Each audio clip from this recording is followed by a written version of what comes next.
వాక్యం చదువుకుందాము.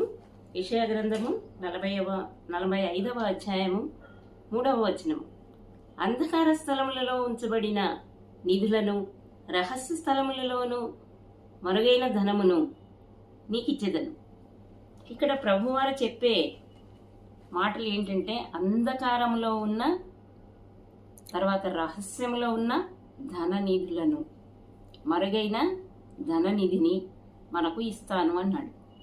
కారణం ఏంటంటే, ఆ మరుగైన దానిని మనము కావాలనుకున్నప్పుడు, ఆ ధననిధి కావాలనుకున్నప్పుడు అది మనకు దొరుకుతుంది, ఆయన మనకి ఇస్తాడు.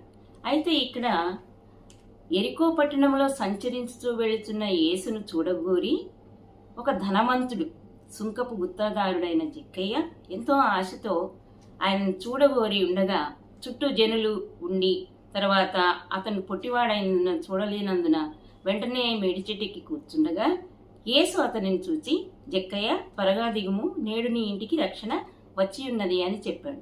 వెంటనే సంతోషంతో జక్కయ్య అతనిని ఇంట చేర్చుకొనగానే, ఆ ఇంట చేరిన వెంటనే యేసు లోకమునకు వెలుగయ్యున్నాడని వాక్యం ద్వారా సెలవిస్తుండగా, ఆ వెలుగులో అంటే ఆ యేసు యొక్క ముఖకాంతిలో తన రహస్య పాపాలు బయటపడగానే వెంటనే తాను అన్యాయంగా సంపాదించిన సొత్తులను వారికి 4 అంతలుగా నేను చెల్లిస్తానని ఒప్పుకున్నాడు. అంతేకాదు, నా ఆస్తిలో సగభాగము బీదలకు ఇచ్చేస్తాను అన్నాడు. వెంటనే యేసు, ఇతడును అబ్రహాము కుమారుడు కాడా అని చెప్పి, నేడు నీ ఇంటికి రక్షణ వచ్చి ఉన్నది అని. ఆ రక్షణ భాగ్యమే నిజమైన ధననిధి. అంటే ఈ ధననిధి ద్వారా ఈ రక్షణ అనే స్వాస్థ్యంలో ఎవరైతే చేర్చబడ్డారో వారికి మాత్రమే పరలోక రాజ్యంలో స్థానం ఉంది. ఆ నిత్య రాజ్యంలో మనము నిత్యము జీవించాలంటే తప్పనిసరిగా రక్షణ అనే స్వాస్థ్యంలో మనం ఉండాలి. ఆ భాగ్యమే దేవుడు మనకి ఇవ్వటానికి ఈ లోకానికి నశించిన దానిని వెదకి రక్షించటకు మనుష్య కుమారుడు ఈ లోకానికి వచ్చాడు. అయితే యెషయా గ్రంథం 9వ అధ్యాయము 2వ వచనంలో, చీకటిలో నడుచు జనులు గొప్ప వెలుగును చూచుతున్నారు, మరణ ఛాయ గల దేశ నివాసుల మీద వెలుగు ప్రకాశించుతున్నది. ఈ వెలుగు లోకములో వచ్చి ఉన్నది, అదే యేసయ్య అన్నమాట. యేసు క్రీస్తు లోకమునకు వెలుగై ఉన్నాడు.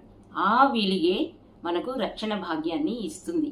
కాబట్టి ఆ రక్షణ భాగ్యాన్ని పొందుకున్న వారందరూ ఈ ధననిధి సంపాదించుకున్న వారుగా ఉంటున్నారనమాట. కాబట్టి రహస్యమందున మన తండ్రి ఇచ్చే ఆ ధననిధిని పొందుకోవటానికి ప్రతి ఒక్కరూ మరి ఎదురు చూస్తూ ఆయన కొరకు కనిపెట్టాలి, ఆయనను మన హృదయంలో చేర్చుకోవాలి. ఈ వాక్యం దేవుడు దీవించును గాక. ఆమేన్.